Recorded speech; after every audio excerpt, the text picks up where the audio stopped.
I'm going to break down the Baylor softball roster for the 2025 season, as well as what do I think is the ceiling for the team in terms of conference and NCAA wise,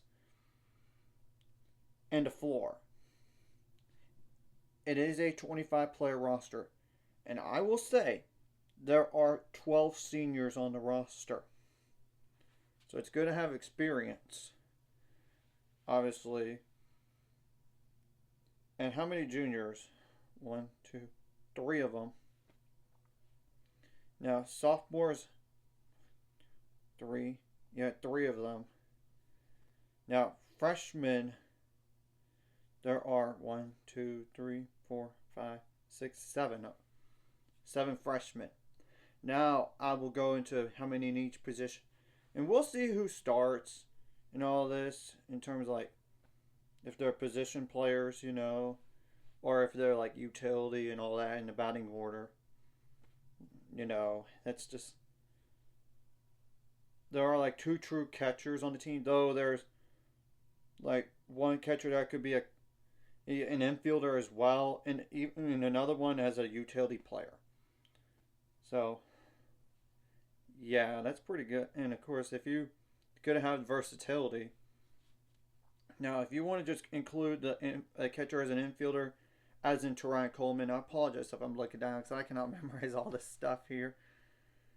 If you include her as an infielder, one, two, three, four, five, six, seven, eight of them on the roster, and in utility players, how many of those?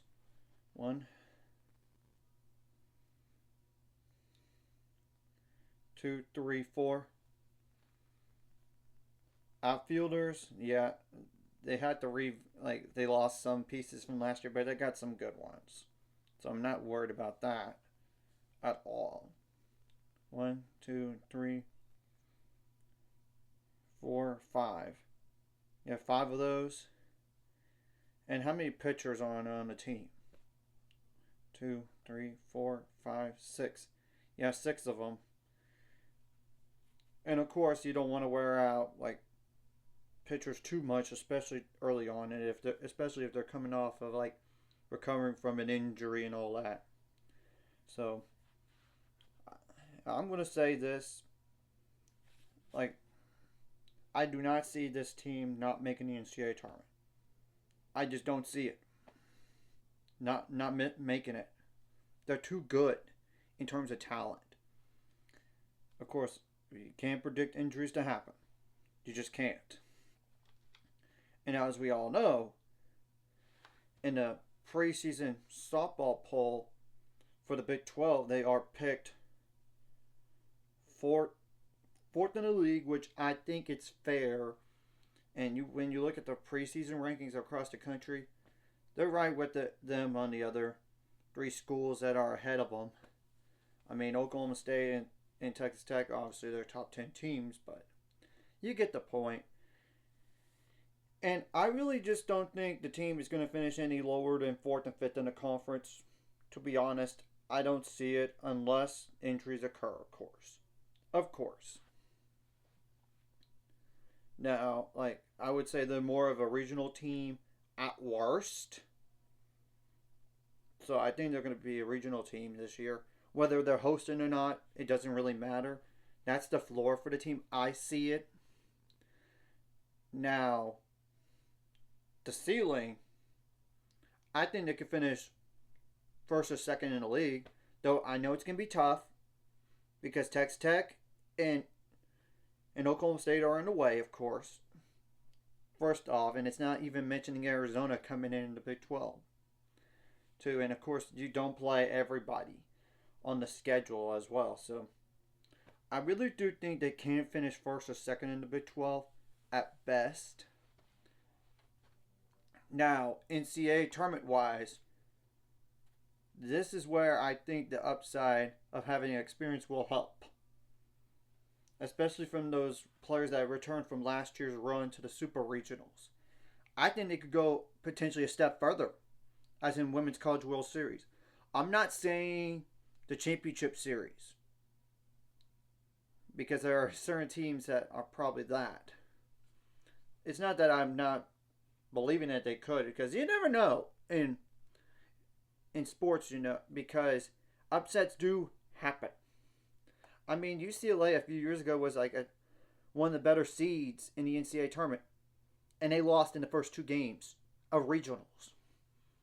So it's possible. I just know Oklahoma's there all the time. So, but you never know.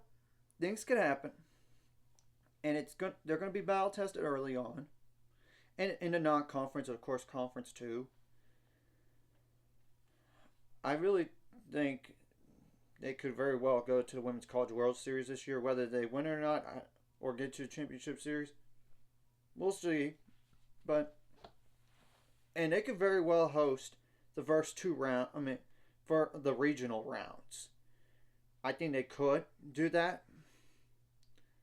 Even at the best, at the minimum, but maybe even super regionals, because you never know with upsets in the NCAA tournament, or even they're like a top 8 seed and they get to play 2 out of 3. You could play at home instead of going on the road to somewhere. We're going to have to wait and see what happens, and obviously they'll adjust the batting order and the starters and all that. One, to get at the flow of things, during the season, and injuries potentially, and you don't want to do too much, especially for those pitchers. And you got to trust your defense.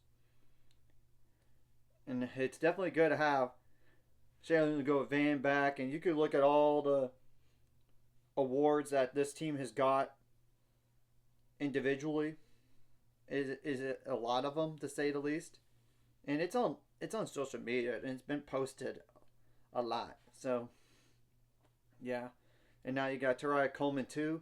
That's a dynamic duo, and that's gonna be a challenge for them to play around. And obviously, in order to think about being a regional host or super regionals, you've got to be good enough to be in the top 16. Obviously, for the regionals. Now for supers, it's like top 8. We're going to have to wait and see what happens this year, but I do think it's going to be a really good year coming up for this program. And they could very well take a step forward from last year's super regional run and go to the Women's College World Series in Oklahoma City. And the crazy thing is, Lily Walker was literally there a year ago with Duke. And she is a lefty, and she's a good one at that when you look at it. Statistically from the last few years, and to get her to finish her career closer to home. I know she's from Oklahoma, but in terms of distance, it is closer, and potentially finish up her career in the World Series, because she's from Enola, Oklahoma. So we're going to have to wait and see what happens. So anyways, if you like this content, hit the like and subscribe button. See you guys later on the road to 10 subscribers. Course ultimate goal. It's 1,000 more. Some money after this course. Like a video, comment video really helps YouTube algorithm. So more people see it. Sharing the video does help as well, so more people can watch. And if you're watching and not subscribe, hit subscribe button for the notification bell as well.